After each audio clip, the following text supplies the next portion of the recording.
అయోధ్యలో రామ మందిరం కట్టినందుకు బీజేపీ కోట్లేయాలా? రామ మందిరం కట్టడమే వీళ్ళ కాన్సెప్టా? లేదంటే 2019లో వీళ్ళు ఇచ్చిన హామీలు ఏమున్నాయి అవి ఇంప్లిమెంటేషన్ చేసినందుకు వీళ్ళ కోట్లేయాలా? మనకు తెలుసు గతంలో ప్రభుత్వాలు ఎట్లుండే, ఇప్పుడు ఎట్లుండే. మరి బీజేపీ వచ్చిన తర్వాత కులాలు, మతాలు ఎక్కువ వీళ్ళు చర్చ పైనకి తీసుకుని వస్తారు. నిన్న రఘునందన్ రావు గారు కూడా చెప్పడం జరిగింది ఏంటంటే వాళ్ళు ఏ క్యాస్టు, గాంధీది ఏ క్యాస్టు అంటే క్యాస్ట్తో ఇంకా ఏం పని ఉంది ఇక్కడ? రిలీజియన్ కావాలా మీకు? భారతదేశం అంతా ఒకటే కదా. ఇప్పుడు రాముని వ్యతిరేకించినందుకు కొంతమంది ఉంటారు బత్తాయిగాళ్ళు, వాళ్ళు కూడా నా పైన విమర్శ చేయవచ్చు.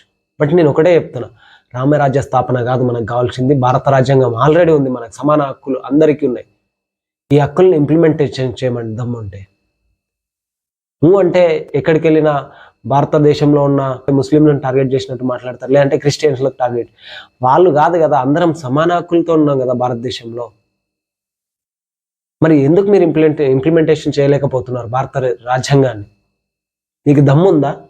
నీకు దమ్ముంటే భారత రాజ్యాంగాన్ని ఇంప్లిమెంటేషన్ చేయండి. భారత రాజ్యాంగాన్ని ఇంప్లిమెంటేషన్ చేస్తే భారతదేశంలో అడుక్కునేవాడు కూడా కోటీశ్వరుడు అవుతాడు. ఇది తెలుసా ఎవరికైనా? గుర్తుపెట్టుకోండి, భారత రాజ్యాంగం చాలా పవర్ఫుల్. కాబట్టి వీళ్ళు ఏదైతే అడుగుతా ఉన్నారో, ఈరోజు మన నరేంద్ర మోడీ గారు వచ్చి చెప్తా ఉన్నారు కదా, రామరాజ్య స్థాపన చేస్తాం మేమని చెప్పేసి. రామరాజ్య స్థాపన చేసినాం కాదు, ఎన్ని బడులు కట్టించినావు, ఎంతమందికి ఉద్యోగాలు ఇచ్చినావు, ఎంతమందికి పక్కా ఇల్లు కట్టించినావు అని చెప్పేసి నేను అడుగుతా ఉన్నా. దమ్ముంటే అది బయట పెట్టండి. నల్లధనం బయటకు తీసుకుని వస్తా అని చెప్పేసి నిరుపేద కుటుంబాలకు ఎంతో గోస చేయించినావు కదా, బ్యాంకుల ముందు నించోబెట్టినావు కదా అప్పుడు. మరి ఆ రోజు గుర్తురాలేదా నీకు రామరాజ్య స్థాపనలో ఇట్లుండదని చెప్పేసి? ఆ రోజు నల్లధనం ఎక్కడ పోయింది? మరి మొన్నటికి మొన్న మన కర్ణాటకలో 500 కోట్లు పట్టుబడింది కదా, మహారాష్ట్రలో 500 కోట్లు పట్టుబడింది కదా. మరి ఇదెంత నల్లధనం ఎక్కడి నుంచి బయటపడతా ఉంది? అంతకుముందు నల్లధనం లేదా? కోట్లాది కొద్ది ఉంది కదా, మరి వాళ్ళ వెనకాల నువ్వెందుకున్నావు?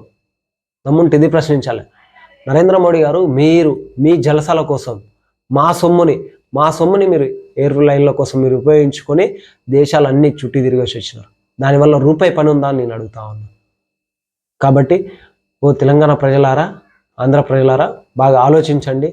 ఎవరైతే ఇంప్లిమెంటేషన్ చేస్తారో వాళ్ళు ఇచ్చిన పథకాలు ఫ్రీ పథకాలు అస్సలే వద్దు. మనకి కాళ్ళు చేలు మంచిగా ఉన్నంత వరకు మనం మన కష్టాల మీద ఆధారపడి ఉందాం. గవర్నమెంట్ పనుల కోసం మాత్రమే యూజ్ చేసుకుందామండి.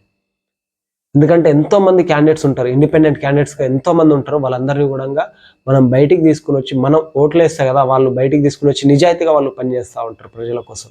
ఈరోజు ప్రజల కోసం పనిచేసే వాళ్ళు ఎవరున్నారు? ఎంతమంది ఉన్నారు? కాబట్టి ఆలోచించండి. ఎందుకంటే బీజేపీ చేస్తున్న మతతత్వ పార్టీలు ఇప్పటికే ఎంఐఎం అని చెప్పేసి క్రిస్టియన్, వీళ్ళు సపరేట్గా రిలీజన్ని వైజ్గా చూస్తున్నారు. కాబట్టి ఇవన్నీ కాకుండా మనకు ఎవరైతే శాంతిపరమైన రాజకీయాలని ప్రోత్సహిస్తారో వాళ్ళకే మనందరం సపోర్ట్ చేద్దాం. కాబట్టి ఆలోచించి మీ ఓటు అనేది వాల్యుబుల్ ఓట్, ఎవరు కూడా వృధా చేసుకోవచ్చు. అందరూ మీ ఓటును అనేది ఉపయోగించుకోండి. అది కూడా మంచి క్యాండిడేట్లకు ఉపయోగించుకోండి.